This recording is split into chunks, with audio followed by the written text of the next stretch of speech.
వంటిల్లంతా పొగతో దట్టంగా నిండిపోయి ఉంది. లక్ష్మమ్మ ఆ పొగలో కలిసిపోయింది. పొయ్యి తిరిగి మండేందుకు శతవిధాలా ప్రయత్నిస్తోంది. కళ్ళు తెరిస్తే మండిపోతున్నాయి. నీరు ధారగా కారిపోతోంది. పొగలో నుంచి బయటపడేందుకు లేచే శక్తి కూడా దూరమైంది. ఆయాసంతో పాటు దగ్గు తెరలు ప్రారంభమయ్యాయి. కంగు కంగుమన్న శబ్దంతో ఎడతెరిపి లేకుండా దగ్గుతూనే పొయ్యి తిరిగి మండించేందుకు శతవిధాలా ప్రయత్నిస్తూనే ఉంది. ఇంకాసేపట్లో శుభ్రంగా ఉడికి దించి వేయాల్సిన అన్నం కాస్త ఎందుకు పనికి రాకుండా పోయేటట్లుంది. అయినా ఆమె ప్రయత్నం ఫలించటం లేదు. దగ్గుతెర పూర్తిగా ఆవరించింది. పొగలో నేల మీద చతికిలబడింది. దట్టమైన పొగ, ప్రాణాలు పిండేసే దగ్గుతెర, ఉడికి ఉడకకుండా పాడైపోతున్న పొయ్యి మీద అన్నం. లక్ష్మమ్మ అశాంతి జీవితానికి ప్రతిబింబాల్లా ఆమె మనసులోనే మొదలవుతున్నాయి. ఆమె ఊహలకు, ప్రయత్నానికి అంతరాయం కలిగిస్తూ ఎవరో బలవంతంగా బయటకు నడిపించినట్లు అయింది. అడ్డు చెప్పే స్థితిలో కూడా లేదు తను. ఇంకాసేపు ఉంటే మైకం వచ్చి ఉండేది. అప్పటికీ గాలిలో తేలుతున్నట్లుగానే ఉంది. వంటగది బయట ఎప్పుడూ వేసి ఉంచే మంచం మీద పడుకోబెట్టినట్లయింది. అప్పటికి దగ్గుతెర వదల్లేదు. కంగు కంగుమంటూ గుండెలు పిండేస్తోంది. మంచినీళ్ళు తాగు, కొంచెం తల పైకెత్తుతూ తన భర్త రామయ్య స్వరం వినిపించింది. అంతవరకు పొగతో ఉక్కిరిబిక్కిరైన లక్ష్మమ్మ నుదుటికి చల్లని గాలి తాకింది. దానికి తోడు భర్త స్వరం ఆమెకు మరింత హాయినిచ్చింది. మెల్లగా కళ్ళు తెరిచి చూసింది. తనకు మంచినీరు అందిస్తూ ప్రక్కనే ఉన్న భర్త రామయ్య లీలగా కనిపించాడు. కారణం, కళ్లల్లోని నీరు ఇంకా ఇంకిపోలేదు. మరింత కలిసి ఎండిపోయిన ఆమె చెంపల మీదుగా కారాయి. ఎక్కువ కన్నీరు వచ్చినందుకు కారణమూ లేకపోలేదు. ఎవ్వరూ దగ్గర లేకుండా తనకు ఏదో ఓనాడు దిక్కుమాలిన చావు సంప్రాప్తమవుతుందని ఆమె భయం, ఆవేదన, అశాంతి.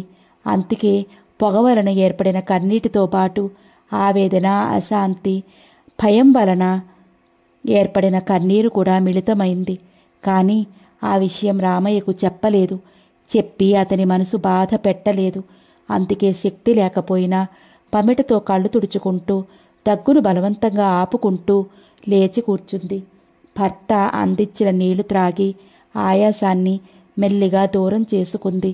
తనకే బాధ లేనట్లు రామయ్యను చూసి లేని నవ్వు తెచ్చుకుంటూ తృప్తిగా చూసింది. నీకెందుకే ఇంత బాధ? వంట మనిషిని పెట్టుకోకూడదు? నీకేం తక్కువని? రామయ్య అదో మాదిరిగా చూస్తూ అన్నాడు. ఏ, నేను చేసుకోలేనా? లక్ష్మమ్మ సమాధానం నవ్వుతూనే ఇచ్చింది. ఇంకా నువ్వు చిన్నపిల్లవా ఏమిటి? ఓపిక ఉండద్దు. తనకు ఓపిక లేదని లక్ష్మమ్మకు తెలుసు. దాదాపు 40 సంవత్సరాలు దాటపోతున్నాయి. తన జీవితంలో తన భర్తను ఎంతో కాలం సుఖపెట్టలేదు. అందుకని రామయ్య విలాసాలకు తను అడ్డు రానూ లేదు. నేను అప్పుడే ముసలిదాన్నయ్యానేమిటి? చిరునవ్వుతో అంది. కాదులే, ఇంట్లో మనిద్దరం తిరుగుతూ ఉంటే చిన్నపిల్లల్లానే ఉంటాం అంటూనే ముందు వరండాలోకి వెళ్ళిపోయాడు రామయ్య. లక్ష్మమ్మ హృదయాన్ని అమాంతం గతం కెలికింది. తన బాబు బ్రతికి ఉంటే ఎప్పటికైనా కోడలు రాకపోతుందా అనే నమ్మకం ఉండేది. కానీ ఆశలన్నీ అడియాసలు చేస్తూ తన బాబు దూరమయ్యాడు. ఇక ఈ జన్మకు తనకు పిల్లలు పుట్టరనే నమ్మకం పూర్తిగా నశించిపోయింది. ఆమె ఆలోచనలకు అంతరాయం కలగచేస్తూ రామయ్య తిరిగి వచ్చాడు. ఈసారి అతను దీర్ఘంగా ఆలోచిస్తున్నట్లుగా గ్రహించింది లక్ష్మమ్మ. ఆమె ప్రక్కన వచ్చి కూర్చున్నాడు. అతని దీర్ఘాలోచనకు కారణమేమిటో అర్థం చేసుకోలేకపోతోంది లక్ష్మమ్మ. అయితే ఆ ఆలోచనంతా తనను గురించి అని మాత్రం ఆమెకు స్పష్టంగా తెలుసు. ఏమే, అనాలోచితంగా పిలిచాడు. అంది లక్ష్మమ్మ. ఎటూ నువ్వు ఒక్కదానివి ఇంత బండచాకిరీ చేసుకోలేవు. పోనీ మీ చెల్లెల్ని తీసుకొచ్చి తోడుంచుకుంటే ఈ సంవత్సరం దానికి పెళ్లి చేయాలనుకుంటున్నారు. ఇప్పుడు పంపిస్తారా? అనుమానంగా చూసింది లక్ష్మమ్మ. రామయ్య సలహా ఆమెకు కూడా నచ్చింది. చెల్లెలైతే అన్నీ నెట్టుకుపోతుంది పెళ్ళయ్యేంతవరకైనా. కానీ తమ పుట్టింటి వాళ్ళు పంపుతారని నమ్మకం ఏమిటి? నువ్వు పని మనిషిని పెట్టుకోవు, ఎవరిని తీసుకురావద్దంటావు. నువ్వు అలా దగ్గుతూ బాధపడుతుంటే ఊరు పెద్దగా ఉండి కూడా ఇంట్లో సరిగా చూసుకోలేకపోతున్నాడని నలుగురు నన్నేమనుకుంటారు? ఈ విషయం గురించి లక్ష్మమ్మ ఎన్నో మార్లు ఆలోచించింది. అప్పుడు అతని మాట తీసివేసింది. కానీ ఈసారి ఎదురు చెప్పలేకపోయింది. చెల్లెల్ని తోడుగా ఉంచుకునేందుకు సమ్మతించింది. సరే, మీరు రేపు ఉదయాన్నే వెళ్ళి తీసుకురండి, కొద్ది రోజులు ఉంచుకుని పంపుతామని చెప్పండి అంది. అట్లాగేలే అంటూ లేచిపోయాడు రామయ్య. అప్పుడే ఎవరో గుమ్మం వైపు కేకలేస్తే లక్ష్మమ్మకు చిన్న దగ్గుతెర వచ్చి మాయమైంది. ఆమె ఆలోచనలు వంటగట్టి వైపు మళ్ళాయి. తనలా పడుకుంటే రాత్రికి ఆయనకు భోజనం. నీరసంగా లేచింది. విడిపోయిన కుర్చీళ్లను సరిచేసుకుంటూ వంటగదిలోకి నడిచింది. పొయ్యి మీద అన్నం పూర్తిగా పాడై నేలపాలుగా అయింది. దాన్ని తలుచుకుంటే తన జీవితంలానే ఉందని మరోమారు అనుకుంది లక్ష్మమ్మ. తనలో అణగారిపోయిన ఉద్రేకంలా పొయ్యి కూడా చప్పగా చల్లారిపోయింది. పాడైపోయిన అన్నం గిన్నెను దించి అవతల పెట్టింది. పొయ్యిలో ఉన్న పచ్చి కట్టెలు లాగేసింది. చుట్టూతా పడి ఉన్న అన్నాన్ని తుడిచివేసింది. పెరట్లోకి వెళ్ళి ఎండు పుల్లలు ఏరి తెచ్చి పొయ్యిలో పెట్టింది. కాస్త ఎక్కువగానే కిరసనాయిలు పోసి ముట్టించింది. ఎసరు కడిగి పొయ్యి మీద వేసింది. నిశ్చింతగా మండుతున్న కట్టెలను చూస్తూ కూర్చుంది. ఆమెలో ఏవేవో ఆలోచనలు వస్తున్నాయి. నిజంగా తన భర్త ఎంత మంచివాడు. తను రోగిష్టిదని తెలిసి కూడా మరో పెళ్లి చేసుకోలేదు. చేసుకుంటే తను మాత్రం ఏం చేయగలదు? అలా జరగకుండా ఉన్నందుకు కారణం తొలి సంవత్సరాల్లో ఇద్దరూ బాగుండటమే. అదే కాక అవసరమైనప్పుడు అతను చేస్తున్న నిర్వాకాలకి అడ్డు తగలకుండటమే. మగవాడు తన మంచి మాటలతో అదుపులో పెట్టుకోవాలి. స్త్రీ అతని మనసెరిగి ప్రవర్తించాలి. మంచి మనసుతో అతన్ని ఆకట్టుకోవాలి.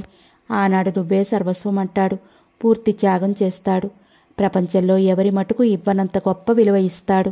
ఎవరి మాటకు ఇవ్వనంత గొప్ప విలువ ఇస్తాడు. తన సర్వస్వం ఆమెగానే చూసుకుంటాడు. అది తప్పిన నాడు ఎవరి దారి వారిది. మనసులో ప్రేమ ఉన్నా ఆశ మరోవైపు లాగుతూ ఉంటుంది. మంచి ప్రేమ కాస్త కపటంగా తయారవుతుంది. కొద్ది కాలానికి నీచంగా చూడటం ప్రారంభిస్తాడు. అలా జరగకూడదనే ఆశయంతో బహుజాగ్రత్తగా ప్రవర్తిస్తోంది. కారణం, తన భర్త తనకు దూరం అవుతున్నాడనే వార్త ఆ ఊరిలో ఇట్టే ప్రాకిపోతుంది. కారణం, అది చిన్న పల్లెటూరు కావటం. రామయ్య ఊరి పెద్ద కూడా కావటం. అప్పుడు ఊళ్ళో తనకేం విలువ ఉంటుంది? పనికిరాని వాళ్లతో కాలం వెళ్ళబొల్లాల్సిందే. ఆ రాత్రి రామయ్యకు అన్నం వడ్డిస్తూ, రేపే వెళ్ళి కాంతాన్ని తీసుకురండి అంది.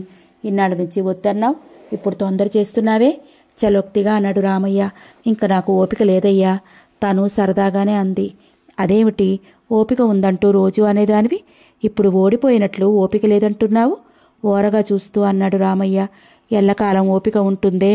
ఎప్పుడో ఒకరోజు పోక మానుతుందా?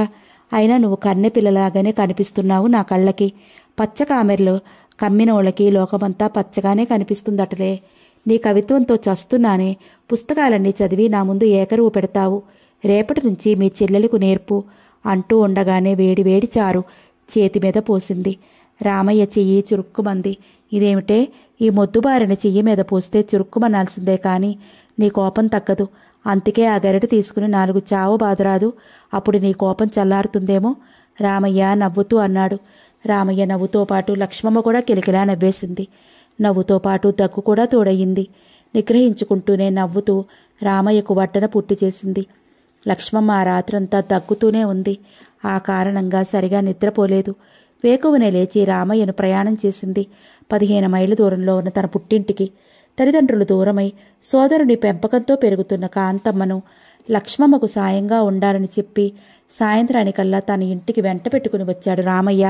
చెల్లెని చూసి లక్ష్మమ్మ నిశ్చేష్టురాలైంది. 16 సంవత్సరాలు కూడా దాటని కాంతం నవయవ్వనం తొడికిసలాడుతోంది. మాంచి ఆజానుబాహురాలుగా తయారైంది. కండపుష్టి నిండుగా ఉంది. తన వారిని చూశానన్న ఆనందంలో రోగాన్నే మర్చిపోయింది లక్ష్మమ్మ. ఆ రాత్రి ప్రశాంతంగా నిద్రపోయింది. మరునాటి ఉదయం రామయ్య సలహాపై దగ్గరలో ఉన్న పట్నంలోని డాక్టర్ వద్దకు వెళ్ళింది లక్ష్మమ్మ. వంట భారం తగ్గి బయట ప్రపంచాన్ని ఎంతో కాలం తర్వాత చూసిన ఆమెకు ఎంతో ఆనందంగా ఉంది. సాయంత్రానికి డాక్టర్ ఇచ్చిన మందులతో ఆనందంగా ఇంటికి తిరిగి వచ్చింది లక్ష్మమ్మ. గుమ్మంలో అడుగు పెట్టగానే ఆమె ఆనందమంతా మాయమైంది. ఇంటి వాతావరణం పూర్తిగా మారిపోయింది. పెళ్లి సందడితో కళకళ్లాడబోతున్న మార్పు కనిపించింది. రామయ్యను ప్రశ్నార్థకంగా చూసింది. నిర్లక్ష్యంగా వరండాలోకి వెళ్ళిపోయాడతను. వంటగదిలో వెక్కి వెక్కి ఏడుస్తున్న కాంతమ్మ దగ్గరకు వెళ్ళింది. పావునన్ను పెళ్లి చేసుకుంటాడట ఈ రాత్రి. పావురు మంది కాంతమ్మ. లక్ష్మమ్మ గుండెలు ఒక్కసారి జారిపోయాయి. ఆవేశంతో వరండాలోకి వచ్చింది. తాపీగా చుట్టకాల్చుకుంటున్నాడు రామయ్య. క్షణం వరకు ఎవ్వరూ మాట్లాడలేదు. ఏంది నువ్వు చేసే పని? నిర్లక్ష్యంగా అడిగింది. అతని చిరునవ్వులో విషం కురిసింది. ఏ, నాకు హక్కు లేదా? నేను దాని భావను. దాన్ని నేను చేసుకునే అధికారం ఉంది. ఈ ఊళ్ళో నా మాట ఎవడు కాదంటాడు? తను ఇంతవరకు భక్తితో కాపురం చేస్తున్న రామయ్యలోని అసలు మనిషి బయటపడ్డాడు. లక్ష్మమ్మ మాట్లాడలేకపోయింది. అతను అన్నట్లు ఈ ఊరిలో అతని మాటకు ఎవరు ఎదురు చెప్పలేరు. అయితే నన్ను ఇంతకాలంగా మోసం చేసింది ఎందుకా? ఆఖరుకు అడిగింది. తప్పేముందే, నీకు పిల్లలు లేరు, రోగిష్దానివి. నీ చెల్లెల్నేగా పెళ్లి చేసుకుంటున్నాను. నిన్ను బాగా చూస్తాదిగా, ఇంకెవరినైనా చేసుకుంటే చూడగలరా ఏమిటి? విషపు నవ్వాడు. అతనితో మాట్లాడే ప్రయోజనం లేదని కాంతం దగ్గరికి వెళ్ళింది. పోదామంది. రానన్నట్లు తల అడ్డంగా ఊపింది కాంతమ్మ. అర్థం కానట్లు చూసింది లక్ష్మమ్మ. మనం పోకుండా ఉండేందుకు మనుషుల్ని కాపరా పెట్టాడు. ఎవడట్టొస్తాడో చూస్తాను. ఈ పెళ్లి ఎలా జరుగుద్దో చూస్తాను. కాంతం, ఇప్పుడే వస్తాను, జాగ్రత్తగా ఉండు అంటూనే ఊపిరి తిప్పుకోలేనంత దగ్గుతో ఆయాసంతో పెరటి వైపుకు నడిచింది లక్ష్మమ్మ. రాత్రి 10 గంటలప్పుడు పోలీసులతో వచ్చింది లక్ష్మమ్మ. అప్పటికే ఇంటి ముందు చిన్న సైజు పెళ్లి పందిరి వెలిసింది. ఎక్కువగా కాకపోయినా కొంచెం హడావుడిగానే ఉంది మగవారితో. పోలీసును చూడగానే తచ్చాడుతున్న జనం పెరటి గుమ్మం వైపుకు దారి తీశారు. రామయ్య మాత్రం చుట్ట నోట్లో పెట్టుకుని ధీమాగా కాలు మీద కాలు వేసుకుని వరండాలో నుంచి కదల్లేదు. ఇన్స్పెక్టర్ మారు మాట్లాడకుండా ఇంట్లోకి వెళ్ళాడు. పెళ్లి కావాల్సిన వస్తువులన్నింటినీ తయారుగా నట్టింట పెట్టి ఉన్నారు. ఒక మూలగా కాంతమ్మ ఏడుస్తోంది. ఆమెకు క్రొత్త చీర కట్టిపెట్టి ఉన్నారు. ఇన్స్పెక్టర్ వెనకాలే వచ్చిన లక్ష్మమ్మను చూసి బావురు మంది కాంతమ్మ. ఇన్స్పెక్టర్ సరాసరి రామయ్య దగ్గరికి వచ్చి చేతులకు పేడీలు తగిలించాడు. ఏయ్, నేనెవరో తెలుసా? గద్దించాడు రామయ్య. అదంతా కోర్టులో చూసుకుందాం అంటూనే బలవంతంగా రామయ్యను ముందుకు త్రోశాడు ఇన్స్పెక్టర్. జడ్జి శ్రీ రామ్మోహన్ రావు గారు విచారించిన కేసుల్లో ఇదో విచిత్రమైన కేసు. కారణం, కాంతమ్మను మోసం చేసి తీసుకొచ్చినది కాదు, పెళ్లి చేసుకుంటానని ఎవరికీ తెలియకుండా ఎత్తుకొచ్చిన రీతి కాదు. లక్ష్మమ్మకు ఒంట్లో బాగోలేదంటే పెద్దలు సమ్మతించే పంపారు.